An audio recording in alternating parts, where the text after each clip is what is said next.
What's up, guys? This is Ray J back with another video, and in this one, I want to break down what's happening with SPY, Tesla, and the overall markets. I'm also going to break down why Tesla is showing some strength and outperforming SPY in the QQQ, which could help Tesla climb even higher heading into tomorrow. Just know that I am not a financial planner, so take nothing I'm saying as financial advice whatsoever. And also, if you guys can, please check out my Moomoo link that's down below, or use my QR code right here to sign up. If you sign up for Moomoo, the link down below, and deposit $100, you're going to get $20 of free Nvidia stock. If you deposit $2,000, you're going to get $50 worth of Nvidia. Deposits $10,000 to get $300 worth of the stock, or deposits $50,000 to get $1,000 of free Nvidia. You're also going to qualify for an 8.1% APY on uninvested cash, and the offer ends very soon. So please check out my link down below to sign up. The offer ends in just 11 days from now. Anyways, as far as Tesla's going, we have a nice double bottom like structure, and we've been making higher highs and higher lows, breaking 450 as our resistance. We were basically shopping here for the entire day before we started to push just a little bit higher. And if we continue this push above 455, I'm looking for 460 next, or very close to that range. Tesla's showing a lot of strength right now since we're getting lots of good pieces of news. And Tesla's outperforming SPY and the QQQ. SPY was only up 0.07% for the day, pretty much flat the entire day. And the QQQ was a little bit in the red, down 0.09%. Despite that, Tesla is still showing some strength. So, what's happening with Tesla news? Let's break down the news, and I'll break down more details about this chart. The 4-hour is looking more bullish, and so is the daily time frame, once again implying that Tesla could be looking for an attempt for the 460s pretty easily from here. So we are now looking quite strong on Tesla. Let's talk about what the news is telling us. The main piece of news that's really helped Tesla push since yesterday, we had this news that came up from Melius Research that they are doubling down on their autonomous upside, keeping a buy rating and raising their price target to $525 a share. They're saying this because of the pace of the improvement of Tesla's FSD software and because they believe that Tesla will see a lot of growth because of that. They're also very optimistic about the robotaxi. So since this news came out yesterday, we saw Tesla pump quite a bit. I did go into more details about this yesterday, so I'm going to kind of like finish talking about this from here, but this is still great news with all the buy ratings that are coming out. On top of this, there was some negative news, but it's not that bad.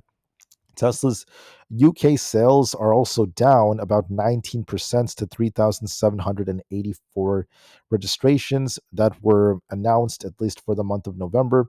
So, not the best of news for the UK as sales are down just a bit. However, there was more good news that came out. They sold 86,700 China made EVs last month. This is still making lots of headlines according to the China Passenger Car Association data. And that is once again more than a 10% increase compared to what we saw in November of 2024.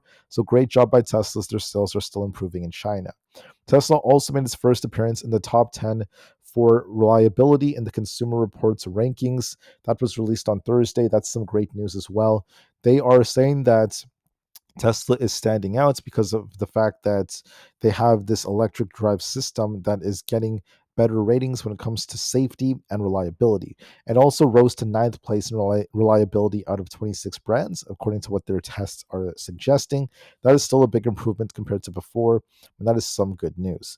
Despite Tesla having, criticism about their doors and other issues like that, keep in mind that Tesla is known for once again addressing issues, and they are quite reliable, at least according to lots of owners. Of course, that's debatable, but I just want to say that that is still very good that they are getting good ratings, and we're seeing lots of headlines about that.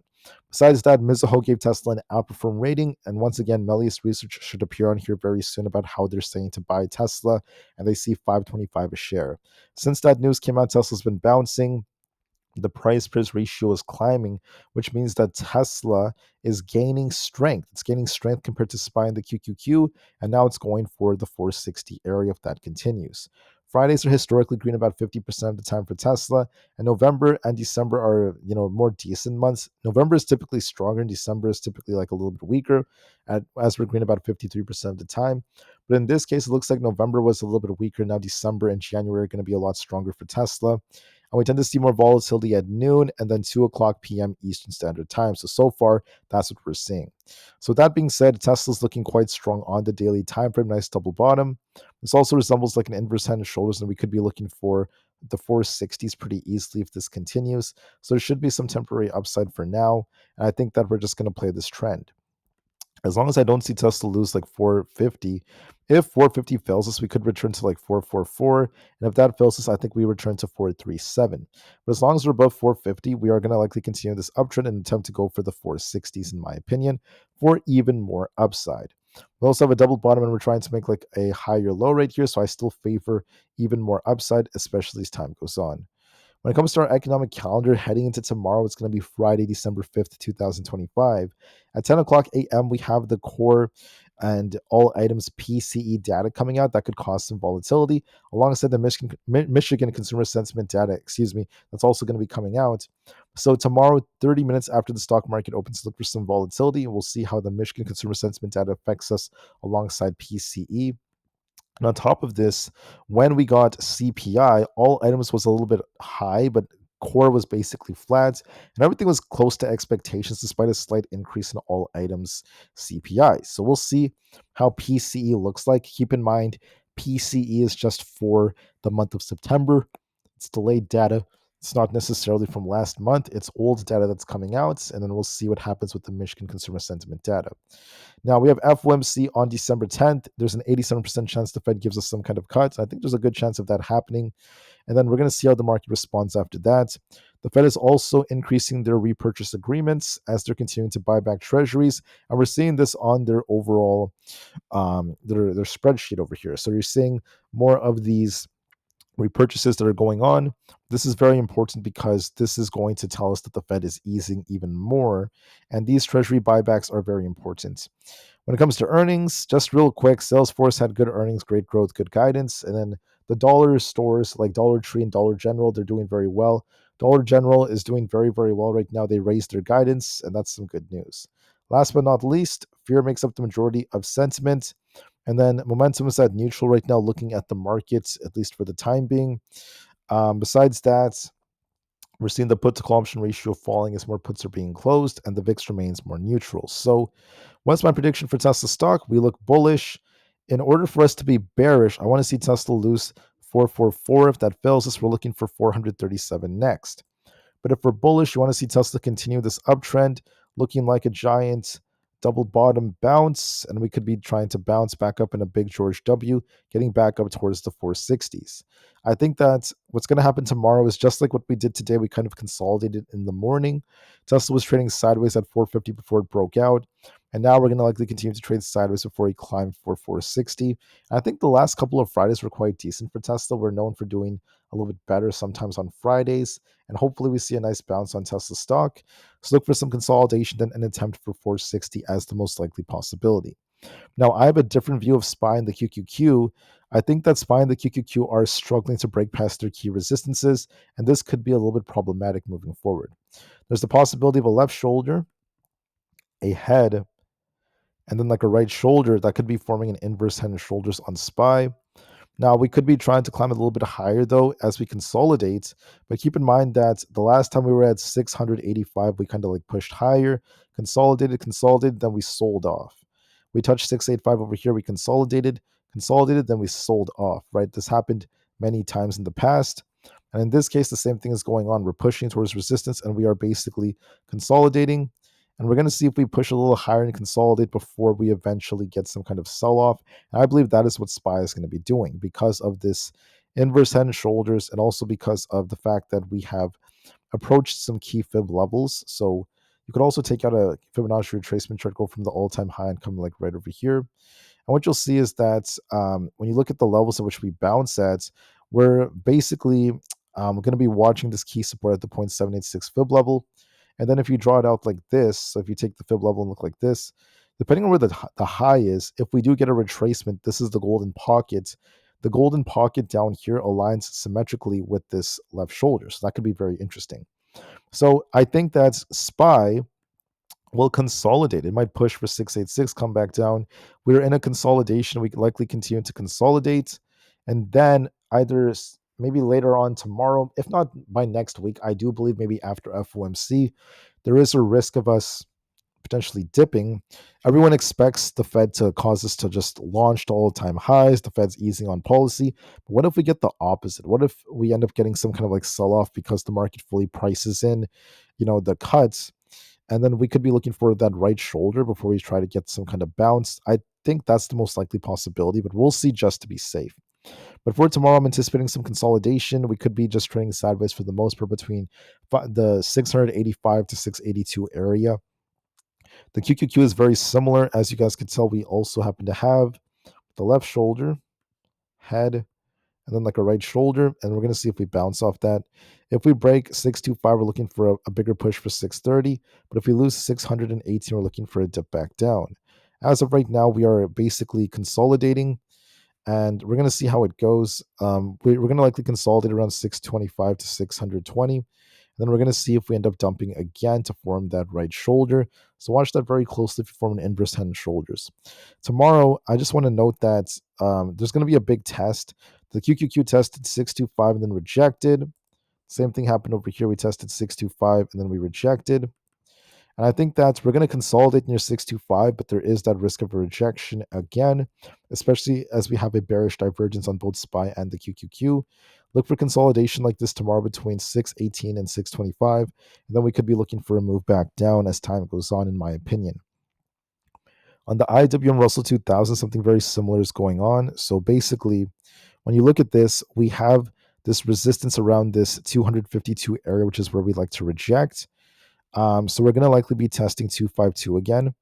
And then we're going to see if we get a rejection off that or not. If we break this, we could be looking for a big pump. If not, we could reject and turn back down towards 248. On ES, the same thing is essentially going on. So if you look at ES, we're consolidating. We're looking like we want to climb a little bit higher, but I'm also eyeing the possibility of an inverse head and shoulders here, the left shoulder, the head, and then the possible right shoulder. And then we're going to see how this ends up forming. I also think that we might be climbing a little bit higher. We might consolidate for now, and we could go as high as like 6,900. So it might go a little bit higher. Then we're looking for that potential rejection for the right shoulder. On NQ, I think the same thing is going on. We're going to likely continue to consolidate back up towards 25,800. And then we're going to see if we consolidate and then eventually turn down to form that right shoulder. So give that some time. Bitcoin also got a rejection here. We have a double top rejection, and we're going to be watching to see if we test 90,000 before we try to bounce. For Tesla, I wanted to just note that Tesla is doing a great job at holding up. It's outperforming SPY and the QQQ. And despite the potential pullbacks that could be coming to some tech stocks and ETFs, Tesla is still favoring an attempt to get back up to 460. I think it's still looking quite strong, in my opinion. For other tickers out there, we have Nvda. I'm going to be kind of quick with the rest of these. So for Nvidia, okay, this is also in a consolidation between 185 and 180. I think we could just trade sideways between these levels. We could touch 185, come back down to 180 and just consolidate before we try to bounce.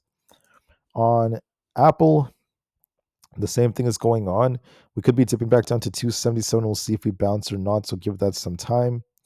On Netflix, we're making lower highs here, but we have like a bullish divergence that could be forming. So we could be revisiting 104, but I think that we're on a downtrend. We could test 104 and continue to fall. MSTR is a little bit more decent. This is falling a little bit. It might retest 182, and we'll see if we bounce off this or not. Celsius is also forming an inverse head and shoulders. If we end up losing 41.75, we could be dumping more. But if we hold this, we're going to be looking for an attempt to push back up to 43, and that is looking a bit more bullish. On Supermicro, we're also trying to rebound right here. We're going to see if we break past 34.5. If that breaks, we're looking for an attempt to get back up towards this 35 area. For Palantir, I think the same thing is essentially going on. We have a nice inverse head and shoulders. As long as you don't lose 174, we're going to likely continue to reaccumulate and push back up to 180. On Rivian is looking more bullish. We have the 18s as our resistance. If that breaks, we're looking for 18.5.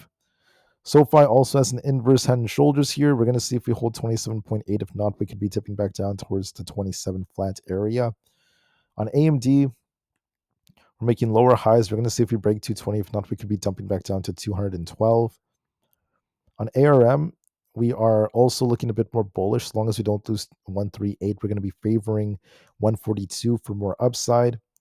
On PayPal, the same thing is going on. We're making lower highs. We could be revisiting the 62 area before we turn back down. Coinbase is looking a little bit more in favor of bears because we have a double top here, and we could be revisiting 270. Looking at our EMAs down here, we might be revisiting these for some temporary downside. Amazon looks like it wants to bounce just a little bit from what I remember because we have these EMAs right here acting as a magnet looking for 230 to 231 as our resistance. Meta is rejecting and pumped really nicely, but it formed a wick here. We need to hold above 666 tomorrow. If we don't, we could be revisiting 648. Google is looking kind of flat here, making lower highs. We might bounce a bit for like 320 before it continues to fall, but overall, it's just consolidating. On Microsoft, we're bouncing a bit. It might be looking for essentially 483.5 for some temporary upside. Then we'll see what happens after that. On Oracle, Oracle is also pushing right here. It's going to be favoring essentially this 218 area. And finally, we have the VIX. The VIX is technically on a downtrend. It's also forming a bullish falling wedge. This may continue to fall a little bit more as we get close to the low 15s, but keep in mind we do love to bounce near 15 on the VIX, and eventually this will likely bounce. I think that we're going to get a nice bounce. Not sure if we bounce after FOMC or if it's going to be after something else, or if it's going to be as soon as tomorrow, but this is going to likely bounce soon, causing the market or being like another confluence that the market's going to slow down. The 10-year is going to move depending on FOMC. The dollar is kind of pushing a bit. So I anticipate that there's going to be a lot of consolidation coming to SPY and to the QQQ. But then there is that risk of a rug pull coming either later on during tomorrow. If not, I would say sometime next week. But despite that, Tesla's outperforming the markets, and there's a good chance we consolidate and try to push for 460 going into tomorrow. And we'll see how well Tesla holds up there. So watch that very closely. But overall, there is still some upside potential. So give this the time it needs as we have a nice looking double bottom and a nice bounce, at least in my opinion. So with that being said, I thank you all so much for listening. Hope you guys have a very awesome rest of your guys' days, and I'll be back very soon with another update. Until then, I wish you all nothing but the best, and peace out.